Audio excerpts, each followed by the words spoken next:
Matter அது இல்ல. நீங்க எதுக்காக மாநாடு நடத்துறீங்கன்ற ஒரு எதிர்பார்ப்பையும், ஒரு நாலேட்ஜையும் வர்றவங்களுக்கு உருவாக்கணும். நிர்வாகிகளுக்கு உருவாகணும். போம்போதே அவன் ஒரு இதில பேசுறான், ஒரு தெருவுல பேசுறான். மாப்பிள நம்ம எல்லாம் போணும்டா அந்த இதுக்கு கண்டிப்பா போணும். இது 2 கட்சியும் வீழ்த்தணும். நம்ம தலைவர் சபதம் எடுத்திருக்காரு. பாரு இந்த இடத்துல பார்த்தியா கார்ப்பரேஷன் இப்படி பண்ணிக்கிறானுங்க. இது பார்த்தியா ஆணவ கொலை இப்படி பண்ணியிருக்கான். பார்த்தியா அஜித் மர்டரு. இது பார்த்தியா விலைவாசி உயர்வு. பார்த்தியா மின்சார உயர்வு.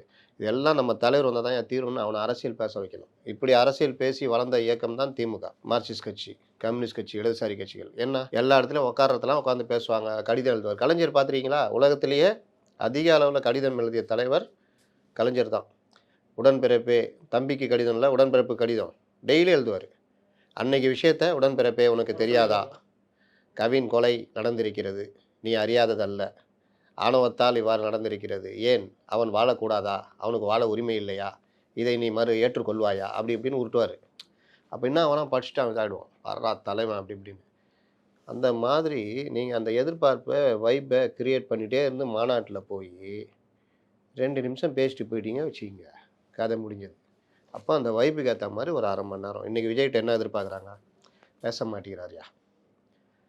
எந்த சப்ஜெக்ட் அத மட்டும் தொட்டுட்டு போயிடுறாருய்யா.